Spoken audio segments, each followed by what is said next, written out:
जय हिंद प्यारे बच्चों, फिर से एक नए वीडियो में आपका स्वागत है।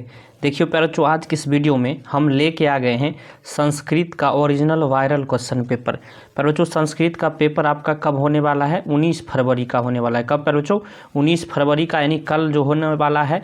तो इस वीडियो को अगर आप देख कर जाते हैं तो यकीन मानिए प्यारे बच्चों, बहुत ज़्यादा जो है आपका संभावना है, जितने भी इसमें हम प्रश्न कराएंगे यही सारे प्रश्न जो है डायरेक्ट छपने वाले हैं। 100% पर यकीन के साथ मैं कह रहा हूँ, आपको ये वीडियो पूरा देखना चाहिए। अगर 19 तारीख का आपका पेपर संस्कृत का है तो इसको देख कर जाइएगा, आप गर्दा उड़ा के आने वाले हैं, गर्दा मचा के आने वाले हैं। आपका सभी ऑब्जेक्टिव सही होगा, ये मेरा वादा है। तो हम लोग चलिए शुरू करते हैं। देखिएगा, ये ओरिजिनल वायरल क्वेश्चन पेपर पढ़िएगा। पर जो यहाँ खंड और यानी वस्तुनिष्ठ प्रश्न है, टोटल आपसे जो है यहाँ 100 प्रश्न दिए रहेंगे इसमें, जिसमें से केवल आपको 50 का ही उत्तर देना है। और सभी को OMR शीट पर जो भरना है ये आपको पता होगा। सभी जो है प्रश्न एक एक अंक के है, नहीं 50 क्वेश्चन, मतलब 50 × 1 माने 50। तो सबसे पहले प्रश्न की ओर हम लोग चलते हैं। सही है। प्रश्न 6 पढ़िए, गच्छेयु पद में कौन सी धातु है? याद रखिएगा बच्चों, इसमें जो है गम धातु है। ऑप्शन सी आपको याद रखना है, गम। ध्यान रखिएगा, ऑप्शन डी भी गम है। यहाँ ये इस तरह से अगर लिखा है तो इसका मतलब हुआ ये आधा है, मतलब इस तरह से ये इसका अर्थ हुआ। तो ऑप्शन डी नहीं, ऑप्शन सी सही हो जाएगा, गम, आधा मो। प्रश्न 7 को पढ़िएगा, पा प्लस तुमून से कौन सा अवयव बना है? पा प्लस तुमुन से कौन सा अवयव बना है? याद रख लीजिएगा बच्चों, काफ़ी महत्वपूर्ण है। पातुम बना है। क्या बना है बच्चों? पातुम इसका बिल्कुल सही आंसर हो जाएगा। प्रश्न 9 को पढ़िएगा, आज्ञा में कौन सा स्त्री प्रत्यय है? बच्चों, आज्ञा में जो है पूछा जा रहा है कि कौन सा स्त्री प्रत्यय है। तो याद रख लीजिएगा, आज्ञा में जो है टाप जो है स्त्री प्रत्यय है। अभी हमने बताया इस तरह से अगर है तो समझिए ये आधा है, ये पूरा पौर नहीं है। समझ में आ गया। प्रश्न 10 को पढ़िएगा, कह रहा है कि समृति पद में कौन सी धातु है? समृति पद में बच्चों वह पूछा जा रहा है कौन सी धातु है। तो याद रख लीजिएगा, स्मृति जो है ऑप्शन ए बिल्कुल सही हो जाएगा, यही धातु है। प्रश्न 11 को पढ़िएगा, कह रहा है किस पद में व्यंजन संधि है? बच्चों, किस पद में व्यंजन संधि है? किम पद, किम नहीं पर यहाँ किस होगा। किस पद में व्यंजन संधि है? याद रख लीजिएगा, संयमम जो दिया है ऑप्शन डी, इसमें जो है व्यंजन संधि है। ऑप्शन डी बिल्कुल सही हो जाएगा। प्रश्न 12 को पढ़िएगा, कह रहा है किस समास का पहला पद क्या वाची होता है? किस समास का प्यार जो पूछा जा रहा है कि पहला पद जो होता है वो संख्यावाची होता है। याद रखिएगा किस समास का। तो सही आंसर इसका क्या हो जाएगा बच्चों? द्विगु समास का। द्विगु समास, द्विगु इस तरह से होता है, ये भी मिसप्रिंट है। द्विगु समास का जो है पहला पद संख्यावाची होता है। याद रखिएगा, ऑप्शन ए बिल्कुल सही है। प्रश्न 13 को पढ़िएगा, यथेच्छम का विग्रह क्या होगा? यथेच्छम का विग्रह क्या होगा प्यारे बच्चों पूछा जा रहा है। तो याद रखिएगा, इच्छा अनतिक्रम में जो है अत्यक्षम का विग्रह हो जाएगा। ऑप्शन बी याद रखिएगा बिल्कुल सही है। प्रश्न जो है 14 को पढ़िएगा, सार्थम अव्यय के योग में कौन सी विभक्ति होती है? सार्थम अव्यय के योग में कौन सी विभक्ति होती है प्यारे बच्चों? याद रखिएगा, तृतीय विभक्ति होती है। कौन सी विभक्ति प्यारे बच्चों? तृतीय। याद रखिएगा बिल्कुल सही है। प्रश्न 15 को पढ़िएगा, वने वसति सिंह इस वाक्य में सप्तमी विभक्ति किस सूत्र से हुई है?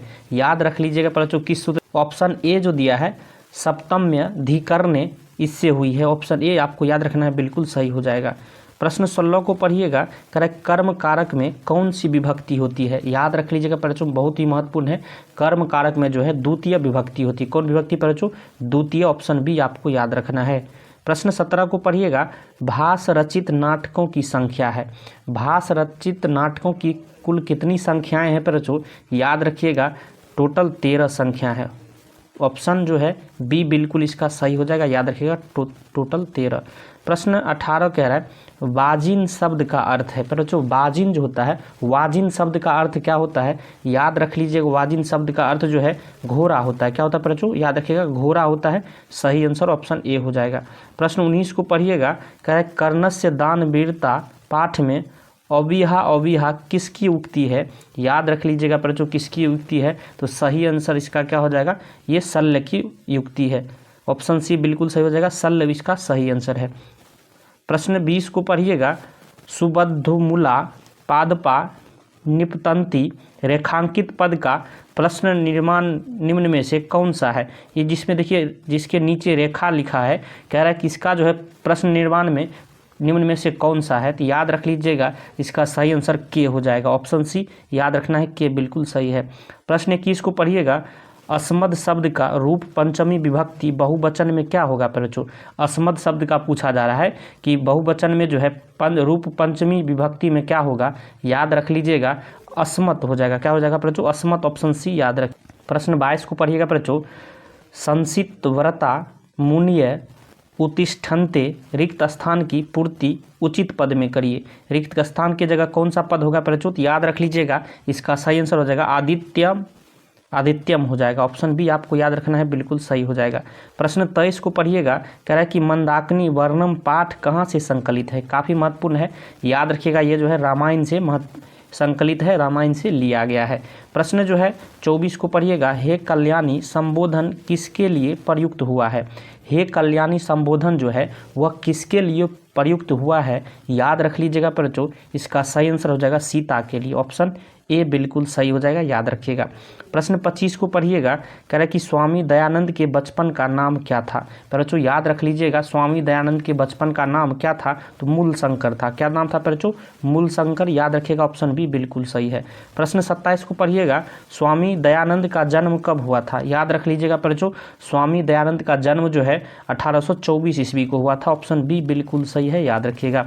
प्रश्न 28 को पढ़िएगा। कह रहा है आर्य समाज की स्थापना किसने की। याद रखिएगा बच्चों आर्य समाज की स्थापना स्वामी दयानंद के द्वारा किया गया था। ऑप्शन बी बिल्कुल सही है। चलिए चलते अगले प्रश्न की ओर। प्रश्न जो है 30 को पढ़िएगा। उपैती पद का अर्थ होता है। उपैती पद का क्या अर्थ होता है बच्चों। याद रखिएगा प्राप्त करना जो है उपैती पद का अर्थ होता है। ऑप्शन ए बिल्कुल सही हो जाएगा। तो बच्चों हमने टोटल इसमें 30 ऑब्जेक्टिव प्रश्न कराए हैं, जो कि आपके बोर्ड परीक्षा जो कल आपका 19 फरवरी का संस्कृत का होने वाला है उसमें डायरेक्ट संभावना है 100% छपने वाला है। अगर वीडियो आपको पसंद आया हो तो लाइक करिएगा, चैनल पर नए सब्सक्राइब कर लीजिए और अपने दोस्तों में भी इस वीडियो को शेयर कर दीजिए, भेज दीजिए, ताकि उनको भी फ़ायदा मिल सके। वीडियो देखने के लिए धन्यवाद। मिलते हैं नेक्स्ट वीडियो में, तब तक के लिए जय हिंद, जय भारत।